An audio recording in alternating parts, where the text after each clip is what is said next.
Hey there, and welcome to Tech Talk here on WDBO 107.3 FM and AM 580, Orlando's news and talk. I'm Greg Rhodes here with David Levitt, president and founder of Refresh Computer Superstore, and technician Adam Littlefield. You can contact the Refresh Computer Superstore by calling their free tech support hotline at 407-478-8200. Or if you have a comment during the show, go and use that open mic feature inside the WDBO app. You can also check out the website over at refreshcomputers.net or stop in at the Refresh Computer Superstore in Longwood at 820 East State Road 434, just 3.5 miles east of I-4 in Longwood.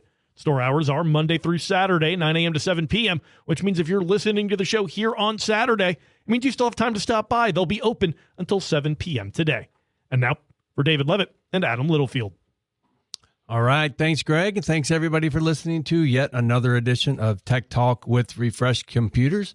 We have a tech-filled show today. Yes, we do. And we're going to be talking about a few things. One of them is your smart TV is watching you. So, when you open up that new smart TV, you plug it in right out of the box, it's keeping track of things that you're doing. And we're going to get into the details about that. And then we're going to also tell you how to turn that off. And then the next segment, we're going to be talking about how and why you should be locking down your home network, your home Wi-Fi. We talked a little bit about that in a previous episode. We're going to get a little bit more detail about that later on. And then we're going to get into, hey, the dead zone is dying as far as cell phone service is concerned. Last summer we talked about my trip out west, where I was able to connect to Starlink satellites in areas that I had no cell phone service, and I could still text. It was just very rudimentary, could just send and receive basic text. That was about all. Well, there's an upgrade to that, and we're going to be talking all about that as well, so stay tuned for that. And then we're going to finish the show off today with our weekly Windows tip, how to use your phone right from your computer. So let's get into the first topic. We're going to talk about a thing called ACR. And ACR is the system that's used to keep track of everything you're viewing on your TV. And Adam, it's not just the shows you're watching. No. It's anything you're doing on your TV. So anything that you've got plugged into it. It could be a game console, a laptop plugged into it, Hulu, Netflix, even just streaming regular cable. Right.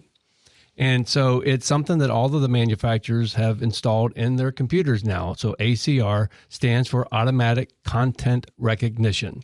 So what it's doing is it's taking snapshots every second or two, right? It's taking a snapshot of what's on your screen. Yes, it's actually doing that. So again, it doesn't matter if you're watching a movie, watching a Netflix, watching stuff maybe you shouldn't be watching. I don't know, depending on who you are. And having your computer connected, your gaming console, like Adam pointed out, it's taking a screenshot every few seconds. You can think of it almost like Shazam for your TV screen for all these companies to collect data about what you're watching, because that's what they want to know, so they can push more, what's the word for it, curated advertising towards you in your Google bubble or whatever brand bubble they may be. And these TVs, in fact, and the manufacturers are so hungry for this information. Yes. I'm going to give you the reason why, but it started off with every second or every 2 seconds. Now it's like every second, maybe 2 snapshots per second. Yeah. That's how many times. That's crazy. It reminds me a lot about that Windows feature we talked about a long time ago, one of our shows, Windows Recall. That's right. If you remember that. It still does that in Windows. Yes, it does. So your Windows computer, basically Microsoft screenshots your computer. Yep. All day long as it's on. And there's a way to turn that off as well. But we're going to be talking more about what you can do for your TV and how you can turn that ACR feature off. So it's really, it's streaming apps, Netflix, Hulu, Prime, YouTube, all tracked. Regular cable, or if you're watching on an antenna, guess what? Tracked. It's tracked. A DVD that you're watching, a game console, even a laptop, like you said, Adam, plugged into an HDMI cable, guess what? It's being tracked also by your smart TV. If it's on the screen, ACR can track it and read it. So where does that information go? It goes to the TV manufacturer. Why? Have you wondered one reason why big screen TVs, smart TVs, have dropped so dramatically in price? It's because they're not making all their money off that TV anymore. They're making it off of selling to advertisers the information that they're snapshotting on your TV at home. And if it's connected to the internet, it's being sent to them almost instantaneously.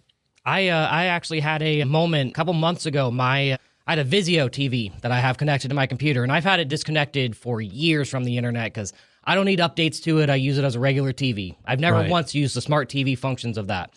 And I went and turned it on one day, and it just popped up showing me it was updating all of a sudden. Yeah. I'm just like, okay, I don't remember reconnecting you, but sure, we'll go with that. And I looked at my network report actually, and the TV uploaded over 200 gigabytes of data that I think it was collecting over that period of time. Probably. Oh, yeah. I didn't have it connected. That's what happened. And it just shot that whole data payload back to the manufacturer. Wow. So and you might think to yourself, hey, I didn't agree to this. Yeah. How can they be doing that to my TV? Well, guess what? You probably did. You probably did. Yeah. You did.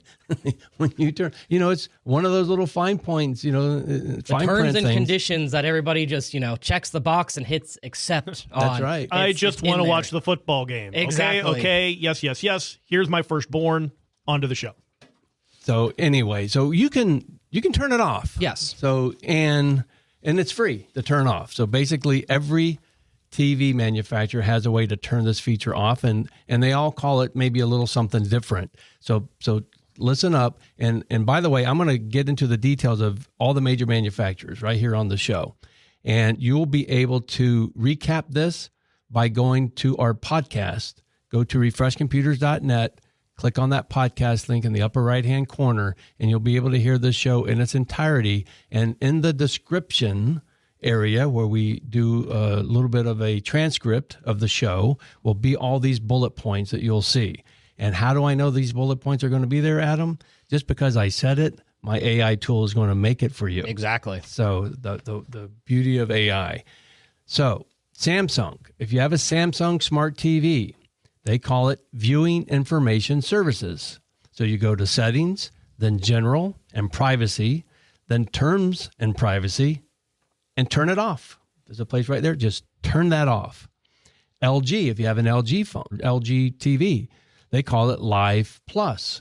So you go to Settings, All Settings, General, System, Additional Settings, turn it off. Boy, they don't make it easy, do they? They really bury these settings, and it's I hate to say it, but it's really just almost obvious that they don't want you turning this off with how much it's buried. Well, because they make money off of you. Yeah. So here, okay, Sony's. You have a Sony TV. It's called Samba Interactive TV. What? So you find it in Settings and you turn that off. So Samba, S-A-M-B-A, maybe Samba, I'm not sure how to pronounce it, Interactive TV. So it's in the Settings, turn it off. Vizio, a lot of you have Vizio TVs. It's called Viewing Data. Hey, that's a that revelation. actually makes sense for the name of it and what it does. Yeah. You go to Menu, System, Reset, and Admin, turn it off there. If you have a Roku TV, a TCL TV, or a Hisense TV, guess what? Yep, they're all doing the same snapshots. So in any of these TVs, you go to Settings, Privacy, Smart TV Experience. That's odd. Smart TV Experience, for them. Turn it off there. So, last is Fire TV. So you have a Fire TV direct from Amazon. So you go to Settings, Preferences, Privacy Settings, turn off a thing called Device Usage Data. So you don't have to write all this stuff down. I know it was too quick. This is a radio show and a podcast. So you're not able to just pause. You can pause if you're listening to the podcast and replay and do that. Again, the place to do that is refreshcomputers.net. Click on that podcast link in the upper right-hand corner. Better yet, while I'm at it, go down to the bottom of refreshcomputers.net website. At any page on refreshcomputers.net, put in your email address, click subscribe, and then you will be notified the minute via email that this is ready for you to be listened to on the podcast version of the show, because every radio show we do here at Tech Talk is converted into a podcast a little later on. So I'm going to give you a couple bonus moves while you're in there, while you're in your settings. Also, if you can find interest-based ads in the same privacy menu in a lot of these TVs. Just turn that off. Yeah, it may also be called curated ads. I know, Right. and a lot of TVs have been calling it that now as well. Okay. So if you're remote, here's another thing that's very important. You know, a lot of these remotes, like the Roku remotes now, they have a microphone. That's just not there to make it easy for you to just say, hey, do something, TV. Yeah. That's also listening to you. And so you can go into settings and you can turn off the voice, or sometimes it's called always listening feature. Boy, do you really want your remote control on your TV to always listen to you? I can tell you right now, I can't think of any reason why I would need it just on standby, always listening, because half the time I'm going to change something, I'm already grabbing the remote to do it. Right. I don't think to just start yelling at my TV, hey, TCL, flip the channel or something like that. I've never used the microphone in my remote, but I know it has one. Yeah. But since I learned about this, I have turned it off because it was on. Yeah. Folks, it's on by default. Yep. On by default. All these features I'm talking about, these things that you need to go and shut off on your TV, it's on by default. So it's not something that you would have had to turn on. Yep. It's already on. These manufacturers want these things enabled as well. So it just makes sense that they are, enabled by default, but not to us consumers. Doesn't make sense at all. I will play devil's advocate. Okay. Maybe you are someone who likes to have those interest-based ads. Maybe. Suggestion for a television show that you haven't seen before, but, there are lots fits of in with a people, lot of the things. That's a good point, Greg. And also, listen, if you're listening to us on WDBO, we are not a free radio station. We pay people and we have advertisers that work with us. So a lot of these things are very valuable to companies like a WDBO or other companies that are looking to really figure out who's listening, how they're listening, how often, and things like that. So I wouldn't say it's all necessarily nefarious. I do think it's nefarious when it's hidden. I don't like the idea of it just being kind of hidden in your regular terms and conditions. Right. And you think it's just an okay button that you're pressing. It should be more explained to the general public. Hey, this is going to be collected. This is what we do with it. If you'd like us to continue with this, press okay. If you don't want it, press no. You're right. I'm really glad that you jumped in, because there's a lot of people completely okay with it. Right. And there's a mindset out there also that, hey, we're being tracked on everything we do anyway. So we're pretty much defenseless against It's a that. war on all fronts if you kind of think about it like that too. Yeah. It's just, and you make a really good point, Greg, that there are companies that, use this information for, very good reasons. It's how they can run their business. And it puts the question, I guess, in my head to play devil's advocate to your devil's advocate of what happens if somebody gets into one of these big companies and can just collect that data and can find a way to abuse it. But that's always an issue. Exactly. That's the issue with any kind of monitoring system, any kind of system, government especially too. Yes. Red light cameras, the license plate readers, there's been reports of those being like hacked into or used by the personnel who are trusted to keep that data safe. Now we even have changes. I know overseas, and I believe in Europe they're starting to change social media age, where you have to be verified with age. Yep. Who knows if they could use monitoring stuff to figure out who's using what. That's right. There's all these questions up in the air of what they can use this data for that I think rubs Dave and I a little odd when it comes to just everything collecting data about us. Well, that's true. But listen, I want to bring up something else too. So if your TV gets a software update, so a lot of times there's a firmware update that happens on your TV. A lot of times it's automatically. Even though you switched all these things off, when you get a firmware update, sometimes it's switching it back on. Right. So you need to be aware of that, and you can turn that off. So small business owners, the same tracking is real. It's a real risk on TVs and conference rooms and lobbies in your business. It can capture what's on the screen during a presentation or video call. Something confidential. So do you really, something confidential. There's a lot of confidential meetings going on, right? And they're showing stuff on the screen. And if that screen is connected to the internet, you don't have anything to well, you do have something to worry about. If it's not connected to the internet, then you don't have anything to worry about. But like you said, Adam, as soon as you connect it to the internet, it's retained as much information as it can possibly retain. Yep. And it's going to shoot that information on over.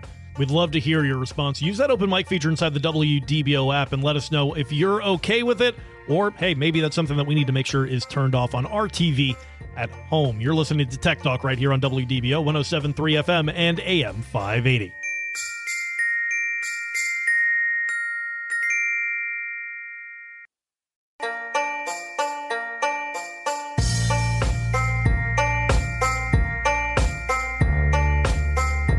Hey there, and welcome back to Tech Talk here on WDBO 107.3 FM and AM 580, Orlando's news and talk. I'm Greg Rhodes here with David Levitt, president and founder of Refresh Computer Superstore, and technician Adam Littlefield. You can contact the Refresh Computer Superstore by calling their free tech support hotline at 407-478-8200, or you can always leave an open mic comment inside that WDBO app. And now back to David and Adam. All right. Thanks, Greg. And thanks, everybody, for listening to Tech Talk with Refresh Computers. If you missed the first segment of today's show, we had a really good segment on how your TV, your smart TV, is watching you, whether you know it or not, and whether you want it to or not. And you can turn it off. We gave specific steps for each of the major manufacturers on how to go into your TV and turn that off. And if you want to recap that, you can listen to this podcast by going to refreshcomputers.net. Click on that podcast link in the upper right-hand corner. You can hear the show. And there will be bullet points inside there where you'll see the instructions on how to turn off that sniffling feature. Sniffling. Sniping feature, whatever you want to call it, spying feature that's on your TV. So in this segment, we want to talk about, speaking of your things on your home network, how Refresh Computers can help you set up and lock down your home network, and why it's more important than ever to get that home network locked down. And what do I mean by that? There's a little more than just plugging in the boxes and getting off to go, you know? That's how easy a lot of these internet companies make it seem. That's right. And it's a lot more than resetting a default password on your Wi-Fi system, for example. So, one of the things that we can help you do at your home or office, so maybe you have one of these smart TVs in your conference room and you don't want it capturing everything that you're showing on that in that conference room, is that we can come out and help you turn that feature off on your smart TV. Yes. So we can also help with setting up your Wi-Fi the right way. So making sure there's a strong signal in every room with maybe a mesh system.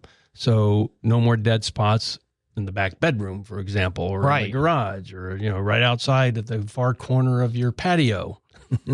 We can help you get that all set up right there at your home, making sure that all your gadgets are talking to each other in the most efficient way. That's one of the hardest things to do with home networks, is getting everything just to talk right. It always seems like, at least me at home, I'm always being frustrated that my Nest thermostat just keeps disappearing off the internet.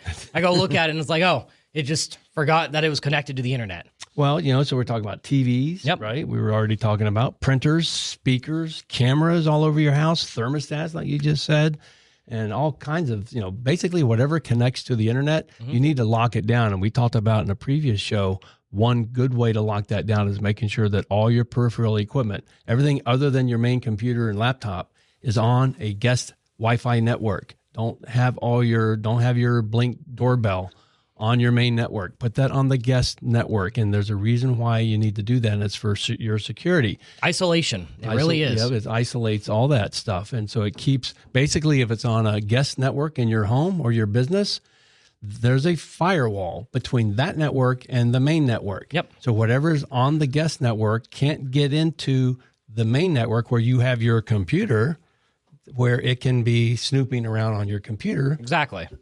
Excuse me.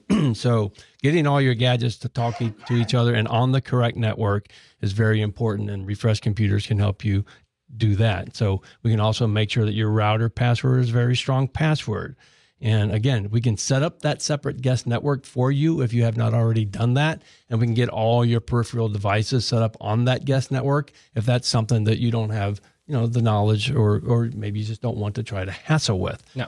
That's what Refresh Computers is there for. We can come out to your home or office and get that done for you. That's a simple phone call to our free tech support hotline at 407-478-8200. It's not a free service to come out to your home or your business, but we can give you some tips over the phone by calling that number, 407-478-8200. So don't forget, we provide those on-site services for both your home or your office in the greater Orlando area. It's such a great option to have, especially if you're a local small business that doesn't have your own full IT department. What a great option to have somebody local come out and be able to help you out with that. If you've got a question about that, give them a call. Again, that free tech support hotline, 407-478-8200. 8200. You've been listening to Tech Talk right here on WDBO 107.3 FM and AM 580.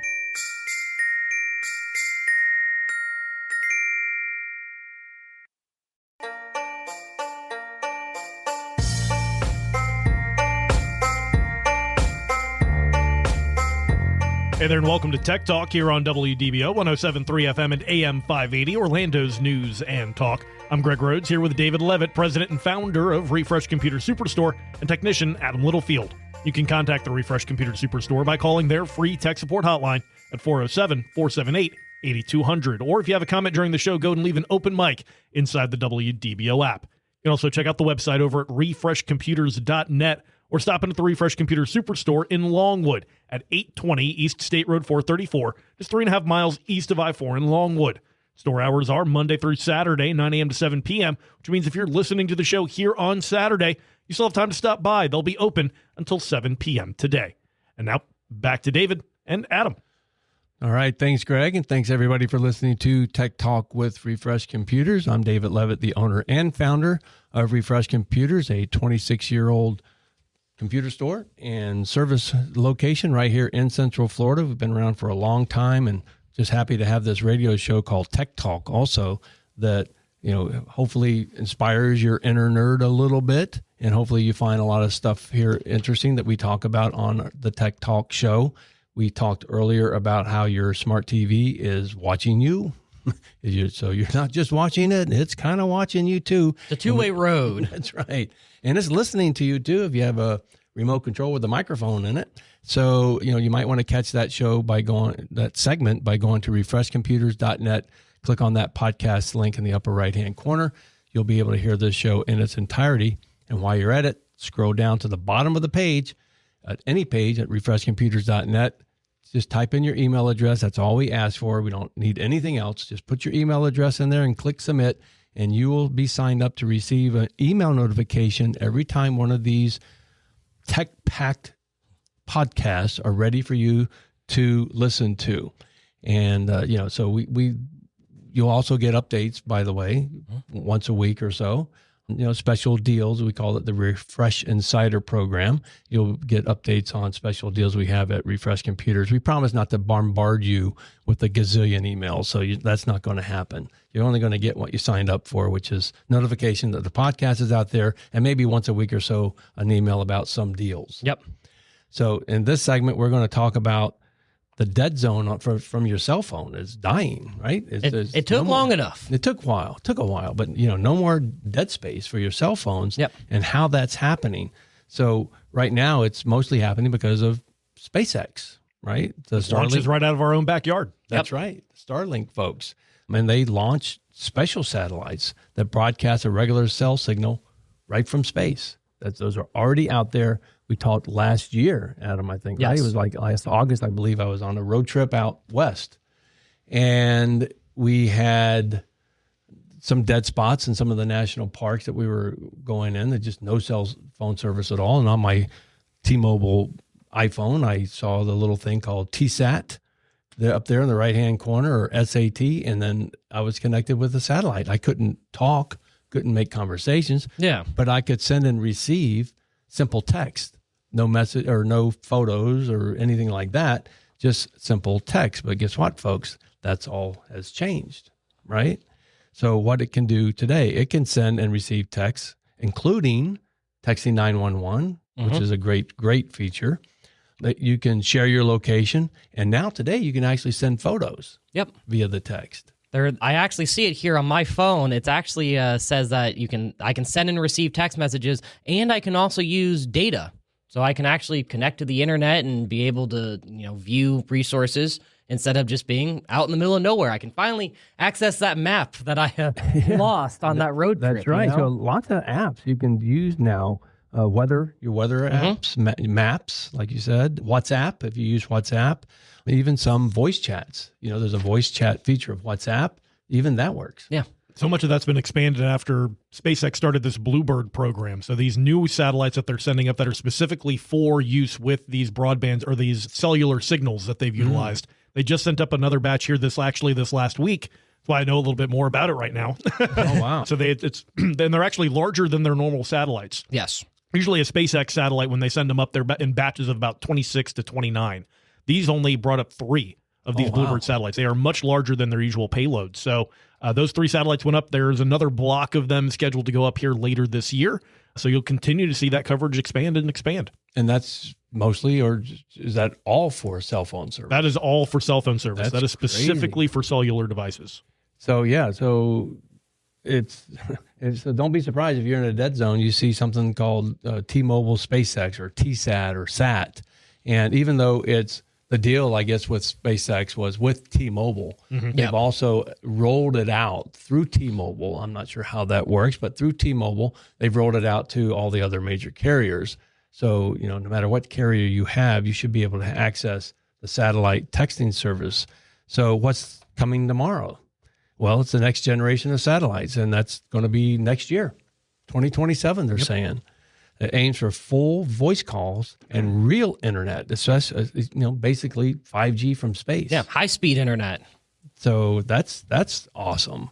So the goal, I guess, is to feel no different than a regular cell tower. Yeah, make it kind of almost like a seamless interaction where you're, bouncing between cell towers and you get out of range of all those. Well, now you're bouncing between satellites. Yep. Just they got to make it as seamless and as easy as possible. Well, and this is something I predicted years ago when they first started launching the satellites, when SpaceX started launching their satellites out in space for internet service.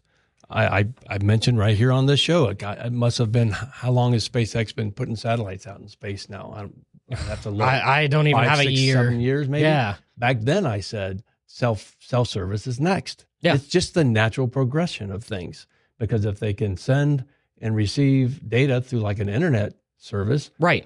I think it'd be pretty easy to figure out how to do cell phone calls and stuff. And we always were shown, in front of us that this was possible with very specific and special equipment. We have communications to the ISS. Whenever we have missions out into space, we are able to communicate with our astronauts out in the middle of the void. Now we're starting to get to this point where we can use that in our own bubble here, and we don't need any special equipment. We don't need any special antennas. No big brick phone with that giant antenna that goes 2 feet above your head, that you see in movies. Now it's just your own conventional smartphone has the built-in capabilities for satellite communication. And, I know you and I were talking about it before the show today, Dave, to me, I almost think that there was a lot of writing on the wall for smartphone manufacturers to start putting this capability in, before it even became mainstream, kind of where it is now. Because I don't foresee a SpaceX phone. And Elon Musk has even said, no, there's not going to be a SpaceX phone. Right. Because, let's face it, I was going to say, he's got his hands full, but he always has his hands full. Yeah. He's got so much stuff going on. I don't think that a SpaceX phone would be all that big a deal for Elon to put out there. But I think the question would be, why would he? Right. He's already providing the service out there, and I don't know that he would want to go that far.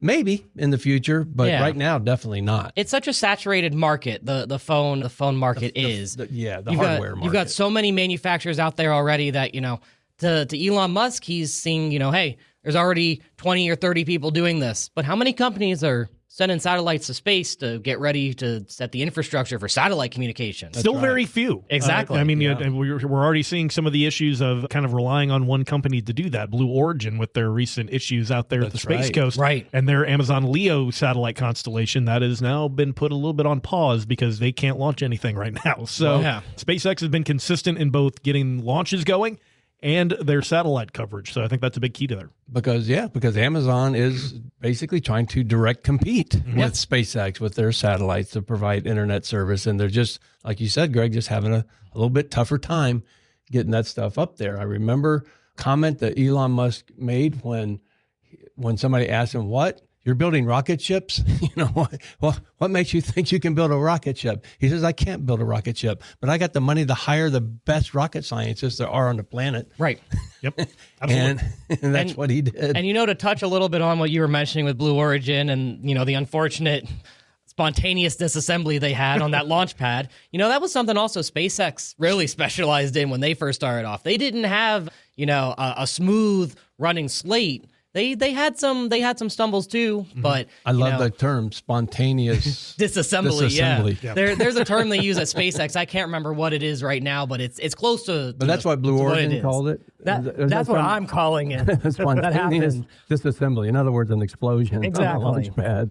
And you hit it on the nail too, saying that Amazon is really trying to directly compete, because that's what happens when new innovation happens, right? Yeah. Because we see more companies come out to innovation. Well, that's what helps innovate. keep the price down. No, Yeah. and it's good. It's good competition It's good. for that kind of program. Great Absolutely. competition. Yeah. And what's the best thing of all? It's not the government doing it. Exactly. It's private companies doing this stuff in space. This is just so awesome. So, but there's a caveat here, and I'm going to get into why they're going to get around this caveat. Like there is with all technology. There are pros and there are cons. Absolutely. So the con right now of being able to use your phone should be pretty obvious if you haven't thought of it already. If you're inside your house. Yes. You have to have a clear view to the sky, Maybe a couple clouds may slow down your signal a little bit, but if you're inside your house or inside a recording studio like we are now, right. It's not going to work. It's not going to work. You drive under a bridge or through a tunnel, it's not working there. And, but the good thing out in the middle of the desert, it works great, yeah. But the thing is, and my prediction is that's not going to be an issue too much in the near future, not because a satellite signal can get through a wall or your roof, because that's probably not going to happen, but it's unless they come up with some kind of new radio technology from space. But what's going to happen is in place of 5G towers and cell phone towers will be relay towers. Right. Basically the same kind of thing as probably would still use 5G technology, but instead of 5G towers being splattered out all over a neighborhood, they don't need as many. It's just relaying the signal from space, from that tower into your homes. So it'll still work. Like a worldwide mesh network. Yeah. Something like that. And, worldwide mesh network. They could be designed to get past some of the blockages that we may have. Again, major storms are a major thing that causes so many, signal disruptions right now. A satellite that, you could build the towers high enough, you might be able to get past it. You never know. The main thing for me with satellite, though, is just, like you were saying, Dave, in the middle of the desert, it works great. But if you're in the middle of Florida, here, say you're in the middle of a huge, storm, like we were talking about on the last show, how to prepare for those, satellite coverage may still not work at that time. It might not. Yeah. It might not. And, and you might, being honest here, I mean, you can never truly disconnect anymore, right? You might be in that state, except for there is one feature that works every single time. I don't care what device that you use. And that's called the off button. You used that today, didn't you, Dave? Yes. It's something that we forget that we can do is we can turn our devices off. As long as you still have that off button, you're okay if you don't want to be tracked or followed around anymore. So, and so dead zones again. They're going away. Thing of the past for any kind of cell phone service, whether it's voice conversations or texting or even sending. Right now you can send photos and stuff like that, which you couldn't do last year when they first came out with this service. So they've already upgraded the satellite some for that. And so the next thing is, like we already mentioned, is in 2027, next year, there is a plan to have voice communications on your cell phone via satellite. But keep in mind, even then, if you're inside your house, it's not going to work, because you'll still need your T-Mobile, your AT&T, your Verizon, or whatever service that you use. You'll still need that add-on package to your plan. Yes, and it'll just be another method to use your current carrier's service for voice would be through satellite. Right. And they might charge a premium for that. Right. Because the basic place that you would be using it for when this service first comes out are the dead zones that we talked about earlier. It's when, you're in the middle of a national park like Yellowstone, or, one of these big parks. In the middle of the park, there's no cell phone service at all. You can still make and receive phone calls with the satellite service. So I think it's more like an add-on as opposed to a replacement of cell phones today, even in 2027 when this comes out. But in the future, it'll probably be more along the lines of replacing that type of service that you're so used to today. And so much of my favorite part of this is that it's all really driving the economy here in our own backyard here in Central Florida and out on the Space Coast. So it's really cool to really be right on the ground level and really involved with that. But what do you think about all the new space industry coming here to Central Florida? What do you think about maybe not having to have that AT&T carrier anymore, maybe just a Starlink setup for you in the future? Let us know. Use that open mic feature inside the WDBO app. You've been listening to Tech Talk right here on WDBO 107.3 FM and AM 580.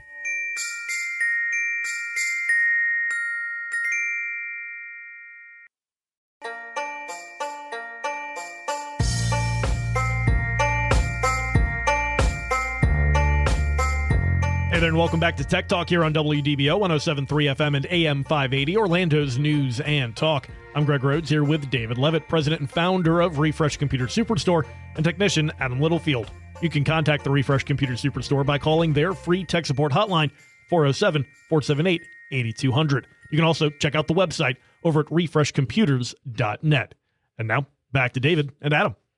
All right. Thanks, Greg. And thanks, everybody, for listening to another tech-filled edition of Tech Talk with Refresh Computers. We talked a lot about how your smart TV is keeping track of everything you're doing on that TV, whether you're watching TV, playing a video game, watching a DVD, whatever you're doing. It's taking a snapshot every couple seconds, or maybe it's almost too smart for its own good. Too smart for its own good, and it's sending all that data back to the factory. And we're going to tell you why, or we told you why that's happening. If you missed any of that and want to recap, go to refreshcomputers.net and click on that podcast link in the upper right-hand corner of the webpage, and you'll be able to listen to the show in its entirety.